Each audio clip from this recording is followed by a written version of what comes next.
സഹ്യപർവ്വത മലനിരകളിൽ നിന്നും ഒഴുകിയെത്തി ഇടുക്കി, എറണാകുളം ജില്ലകളെ ജലസമൃദ്ധമാക്കിക്കൊണ്ട് അറബിക്കടലിൽ ലയിക്കുന്ന കാളിയാർ പുഴ. ഈ പുഴയുടെ പേരിൽ അറിയപ്പെടുന്ന ഒരു ഗ്രാമത്തിൻ്റെ ചരിത്രമാണ് ഡോക്ടർ കെ.യു. ചാക്കോ എന്ന ഗ്രന്ഥകാരനിലൂടെ നമുക്ക് ലഭിക്കുന്നത്. സർ, നമസ്കാരം. ഈ കാളിയാറിൻ്റെ ഒരു നാട്ടിൻ പ്രദേശത്തെക്കുറിച്ചുള്ള ഒരു ബുക്ക്, കാളിയാറിൻ്റെ കഥ എന്നും പറഞ്ഞുകൊണ്ടൊരു ബുക്ക് അങ്ങ് എഴുതിയിട്ടുണ്ടല്ലോ, അതിനെക്കുറിച്ചൊന്ന് പറയാമോ? കാളിയാർ ഒരു ജനവാസ മേഖലയും ഒരു നദിയുമാണ്. ഇത് പർവ്വത ശൃംഖത്തിൻ്റെ ആദ്യത്തെ വലിയ പർവ്വതശിഖരമായ കോട്ടപ്പാറ എന്ന് പറയുന്ന പർവ്വതശിഖരത്തിൻ്റെ മടിത്തട്ടിൽ കുടികൊള്ളുന്ന ഒരു പ്രദേശമാണ്. അതുപോലെ തന്നെ ഈ പുഴയും വാഴത്തോപ്പിനടുത്തുള്ള മുളകുവള്ളി പ്രദേശത്തിൻ്റെ ചെരുവിൽ നിന്ന് ഉത്ഭവിക്കുന്ന കണ്ണാടിയാറും മലയിഞ്ചി പ്രദേശത്തിന് അപ്പുറത്ത് സ്ഥിതി ചെയ്യുന്ന മലമുകളിൽ നിന്നും ഉത്ഭവിക്കുന്ന വേളൂർ പുഴയും കൂടി ചേർന്നുണ്ടായ ഒരു പുഴയാണ് ഈ കാളിയാർ. ഇത് സംഗമിക്കുന്നത് ഇന്നത്തെ തൊമ്മൻകുത്ത് ചപ്പാത്തിൻ്റെ 1 കിലോമീറ്റർ മുകളിൽ വെച്ചാണ്. അവിടെ മുതലാണ് കാളിയാർ എന്ന പേര് വന്നത്. തൊമ്മൻകുത്ത് വെള്ളച്ചാട്ടം വെൺമണി പ്രദേശത്ത് നിന്ന് ഒഴുകി വരുന്ന കണ്ണാടിയാറിലാണ്.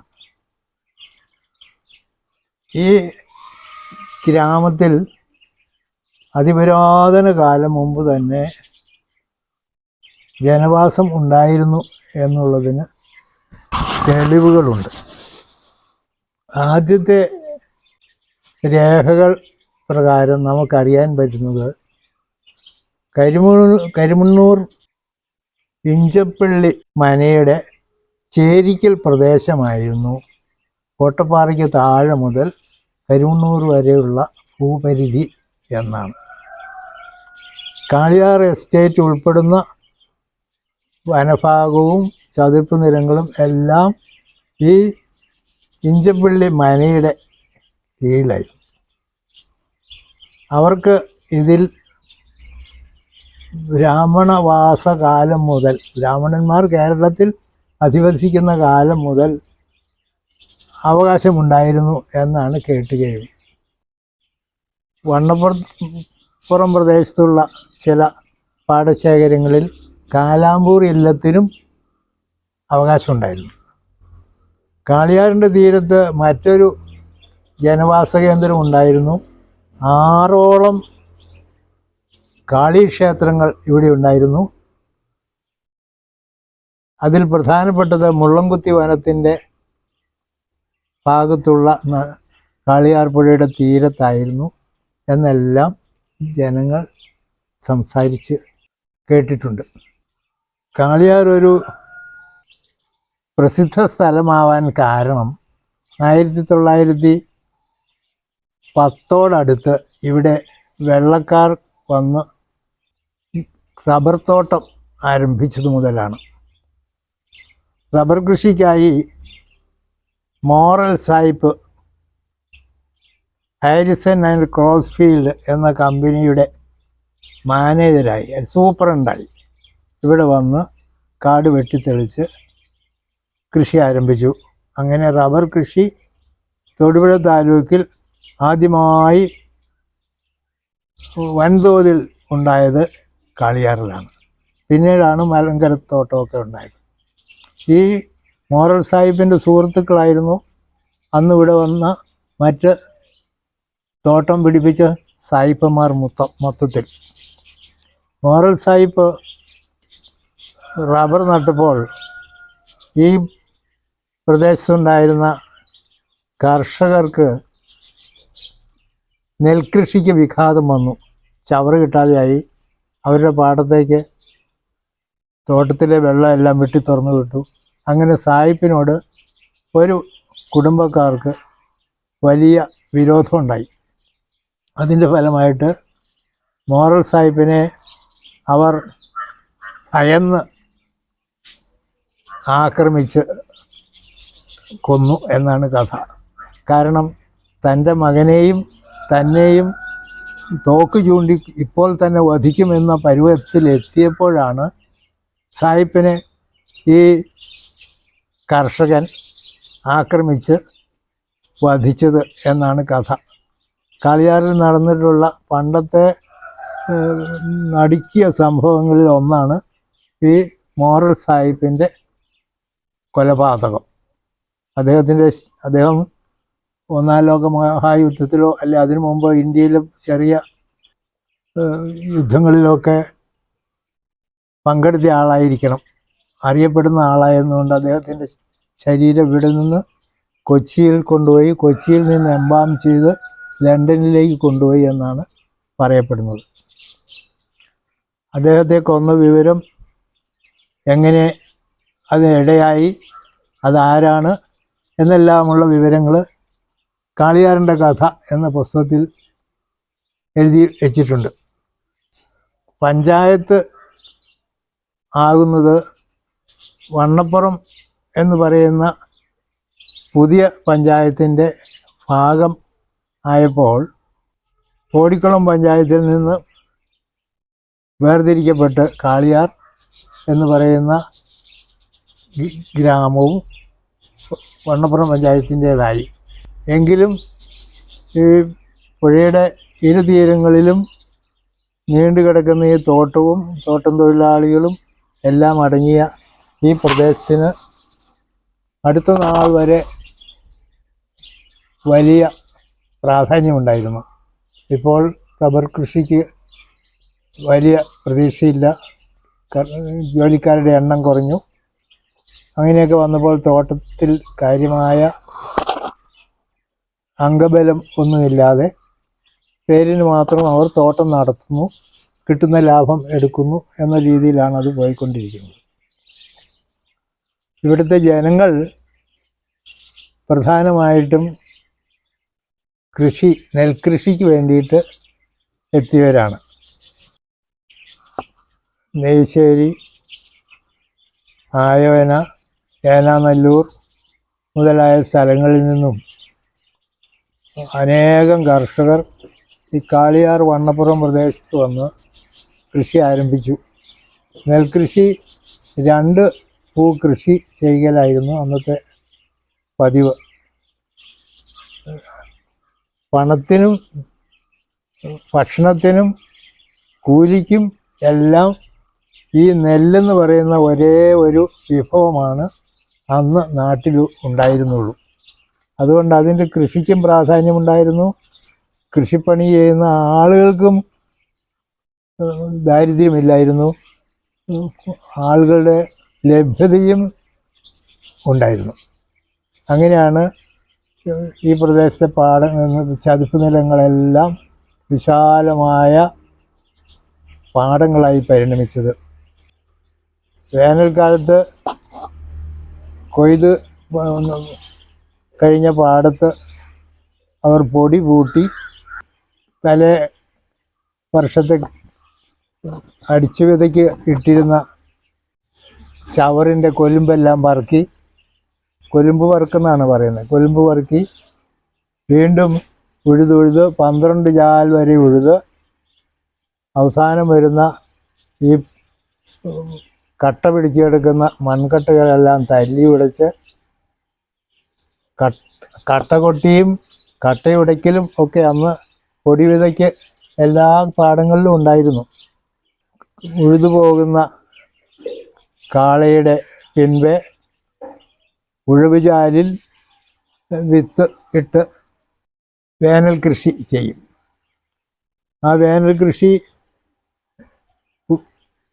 മെയ് മാസത്തിൽ ചെയ്ത് ഏപ്രിൽ മെയ് മാസത്തിൽ നെല്ല് പൊടി വിതയ്ക്കുകയോ പൊടി കൃഷിയിൽ വിത്ത് വയ്ക്കുകയോ ഒക്കെ ചെയ്തിട്ട് ചിങ്ങം ആകാറാകുമ്പോഴേക്കും അത് കതിരിട്ട് വരും. ആ കതിരിടുമ്പോഴേക്കും ഇഷ്ടംപോലെ കതിർക്കുലയിൽ നിന്ന് നെല്ലിൻ്റെ പൂ വെതറി വീഴും.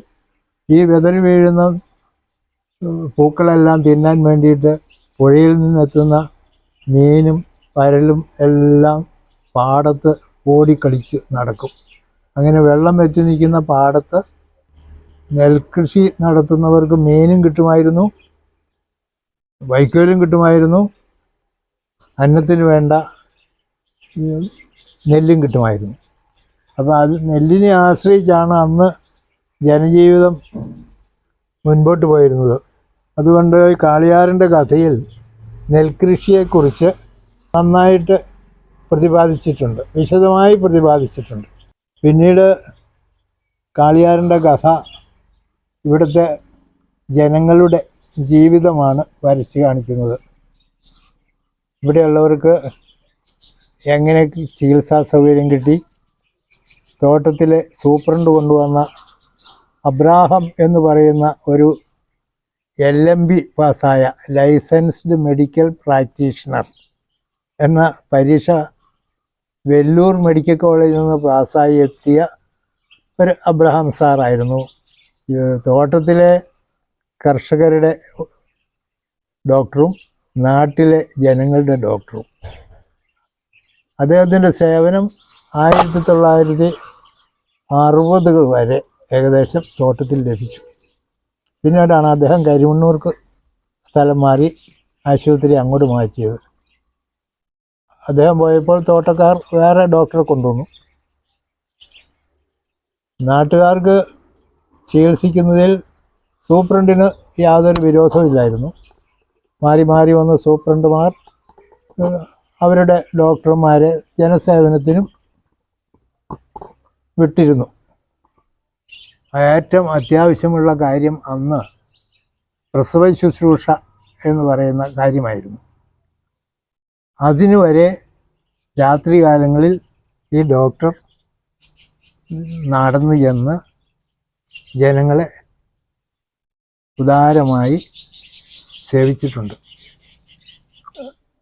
മനുഷ്യകുലത്തിൻ്റെ ആദിമകാലം മുതൽ പ്രസവവും പ്രസവ ശുശ്രൂഷയും പ്രായമായ വീട്ടമ്മമാർ തന്നെയാണ് ചെയ്തു പോന്നിരുന്നത്. കുറെ കഴിഞ്ഞപ്പോൾ ഇത് ചില സമർത്ഥരായ വയറ്റാട്ടികളുടെ ഉത്തരവാദിത്വമായി. വീട്ടമ്മമാർക്ക് സൂതികർമ്മണി എന്ന് പറയുന്ന വൈദഗ്ധ്യം ഇല്ലാതെ പോയി. നാട്ടിലെ വയറ്റാട്ടി ആ നാട്ടിലുള്ള എല്ലാ കുട്ടികളെയും പ്രസവ സമയത്ത് പരിചരിച്ച് അമ്മമാരെ സംരക്ഷിച്ചു പോകും. ഇവരെ പറ്റിയുള്ള